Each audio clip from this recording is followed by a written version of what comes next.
Adalberto Bordin, nuovo sindaco di Montebelluna, il suo primo commento su questa vittoria netta.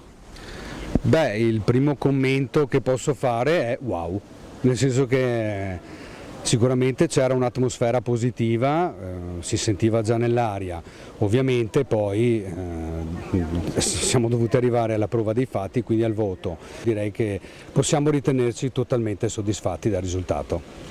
Su cosa si basa questa vittoria? Su che basi è poggiata?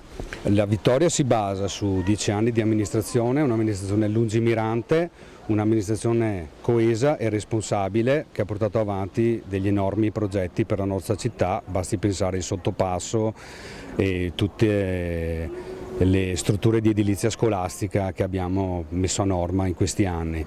Credo che sarà comunque un'amministrazione che andrà in continuità con questa, quindi avendo come riferimento per prima cosa la tutela delle persone più deboli, quindi prima di tutti i bambini, gli anziani, soprattutto in questo periodo di appena speriamo finito il lockdown. 2 liste di partito, una lista civica, tutte liste forti, visti i numeri.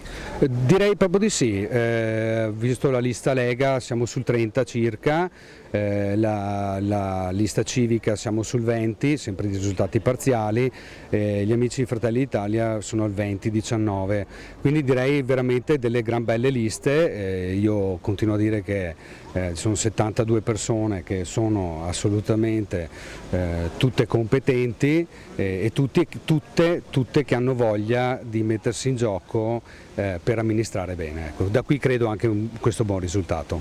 Da cosa si riparte? Beh, si riparte intanto dalla quotidianità, perché l'amministrazione non può prescindere dalla quotidianità.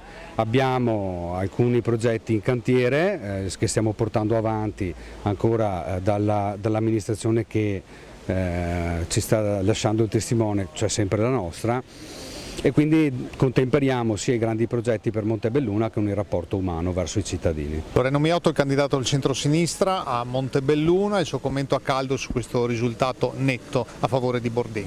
Niente, noi rispettiamo il risultato elettorale, i cittadini hanno scelto, hanno deciso di votare per la continuità, noi in Consiglio Comunale torneremo all'opposizione, faremo il nostro lavoro come l'abbiamo già fatto, pungoleremo questa amministrazione sui temi, sulle questioni che abbiamo sollevato durante la campagna elettorale. Nel nostro programma avevamo delineato alcuni punti fondamentali, manutenzione, lo sviluppo sostenibile, ecco, su queste cose noi saremo presenti, continueremo, auguro al nuovo sindaco un buon lavoro, certo che dovrà faticare anche per mettere insieme la coalizione, per mantenere un ritmo, chiamiamolo amministrativo, positivo. Noi ci saremo e faremo il possibile. Voi la vostra coalizione l'avete ricompattata rispetto a 5 anni fa, questo che forza vi darà in più in Consiglio? Esatto, questa è la grande nostra vittoria, aver unito il centro-sinistra e continueremo su questo fronte. Per 5 anni sarà la nostra priorità,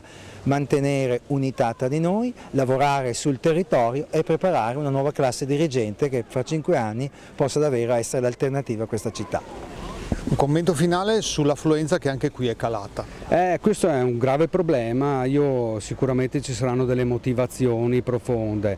Ricordo sempre che mentre stiamo facendo questa intervista, da qualche parte nel mondo qualcuno sta perdendo la vita per tentare di veder soddisfatto e riconosciuto questo diritto. Quindi io dico sempre, a prescindere da cosa andiamo a votare, andiamo comunque a votare perché è un diritto e un dovere civico. È un commento molto triste perché è un calo serio che deve preoccuparci tutti, non solo il mondo politico ma anche il mondo dell'associazionismo, il mondo ecclesiale, cioè noi stiamo vivendo un periodo di grande difficoltà dove la gente non ha capito che impegnarsi per il bene comune è e deve essere un grande impegno per tutti. Lavoreremo affinché davvero si possa ricreare le condizioni di una maggiore partecipazione.